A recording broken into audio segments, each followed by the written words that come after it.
Les indicateurs climatiques ou proxy avec un Y au singulier, proxies, IES au pluriel. Les diapos obéissent au code couleur suivant. Ce qui sera présenté sur fond vert correspond à la connaissance générale. Les notions présentées sur fond bleu correspondront à des exemples.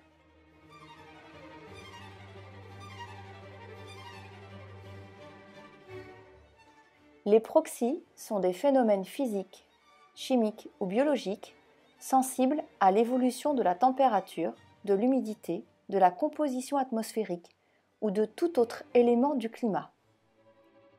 Par exemple, nous avons vu que la teneur en oxygène 18 ou en oxygène 16 des molécules d'eau dépendait de la température globale. Comment utiliser un proxy ? Il faut d'abord établir une relation entre le proxy étudié et le paramètre climatique auquel il est relié. Cette relation se fait à partir de valeurs actuelles mesurées. Faites attention, le mot « actuel » peut prendre différentes échelles de temps. Reportez-vous à l'échelle de temps que nous avons construite au début du thème. Dans notre exemple du TP10, la courbe de la page 9 sert à établir le rapport entre la quantité de oxygène 18 et de O16 de la glace et la température. Cette relation peut être traduite en équation mathématique.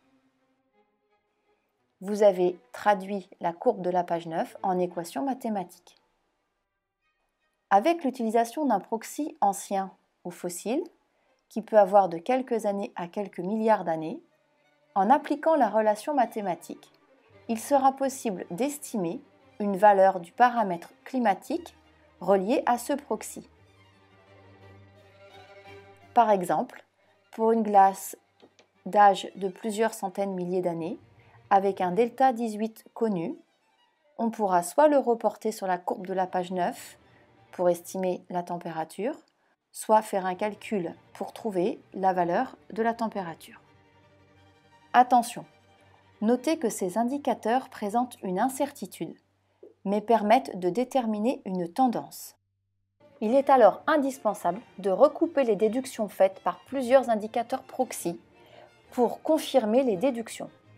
Une déduction faite avec un seul proxy ne pourra en aucun cas être valable. Dans le livre, les déductions faites avec les proxys des pages 11 à 13 permettent d'arriver aux mêmes déductions.